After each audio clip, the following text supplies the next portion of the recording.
Poi per me il progetto che c'è ora è quello di, per me è proprio la destrutturazione della natura per creare qualcosa che sia liberamente interpretabile da chi guarda. Io nasco per caso nel 2012, non volevo studiare, i miei mi avevano obbligato ad andare all'università, io non ci volevo andare, cercavo ogni tipo di distrazione per non studiare. Figlia di genitore insegnante di italiano e storia, quindi insomma è stato abbastanza complicato il tutto. Nasco così per caso perché un anno dovevo fare il regalo di compleanno alle mie colleghe di università, perché nonostante non amassi l'università, amavo molto le mie colleghe, ma non avevo soldi e quindi ho preso della pasta modellabile e ho fatto loro degli orecchini molto rudimentali. Nel 2012 scopro che nella mia città ci sono i mercatini natalizi e chiamo chiedendo se potessi partecipare con loro e mi viene detto di sì, quindi mi compro il mio gazebino, vado a fare gli eventi. Comincia così questa escalation di mercatini dove facevo 0 o 20 o 30 euro, 40 euro al giorno, tornavo a casa, prendevo del freddo allucinante. Quindi diciamo che ho fatto veramente una gavetta, proprio ho deciso di andare al di fuori della mia provincia. Quindi sono andata a Firenze completamente senza proprio consapevolezza di cosa stessi facendo, mi sono buttata alla mostra dell'artigianato di Firenze. 10 giorni da sola, senza un progetto solido, semplicemente con tanta voglia di fare. E poi è arrivato il Covid, io sono rimasta come tutti in lockdown e ho detto, vabbè, Instagram alla fine è l'unico mezzo che mi permette di comunicare. Poi ho preso coraggio, ho iniziato appena finito il lockdown a partire proprio a livello professionale per poter far sì che questo diventasse il mio progetto di vita. Quindi Instagram è stato il boost che mi ha permesso di arrivare a tanti e soprattutto di consolidare un po' la community, perché alla fine i numeri dei follower contano fino a un certo punto, però conta avere qualcuno che ti ascolti dall'altra parte, nonostante 5.000, 10.000 follower, 1 milione di follower. Se non hai nessuno che ti ascolta, hai solo numeri. Siamo in una sorta di bolla dove non si... Ad esempio, io ho visto proprio un calo delle visualizzazioni delle storie, dei post, lasciamo stare.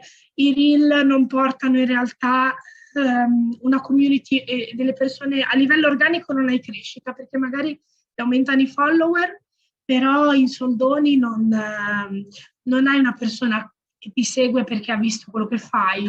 Allora, l'altro ostacolo è proprio il sistema, secondo me, economico italiano, perché quando sono andata dal primo commercialista mi ha sconsigliato caldamente di aprire partita IVA e mi ha proprio detto no, ma continua a farlo in maniera così saltuaria. Era anche il momento forse in cui non eravamo ancora in lockdown, ma io mi ero già informata.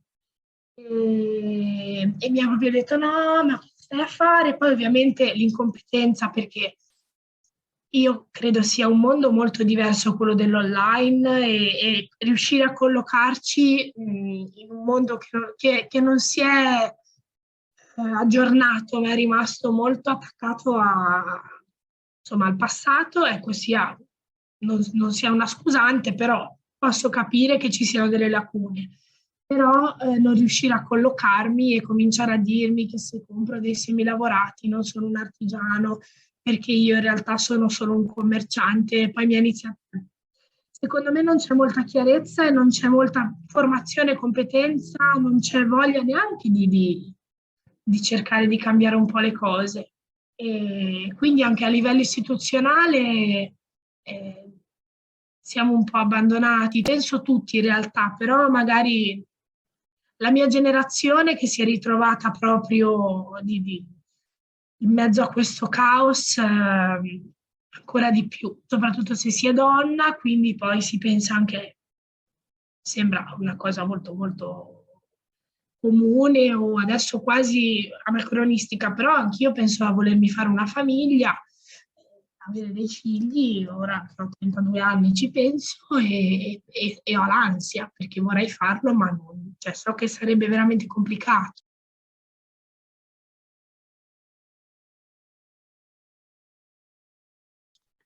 vorrei semplicemente dire un dai, vai, non mollate, no, non serve a niente, però secondo me ponderare bene le scelte, avere sempre un piano B, che io non ho in questo momento, però so che se non riuscissi a pagare l'affitto, in qualche modo i soldi li tiro fuori, ecco.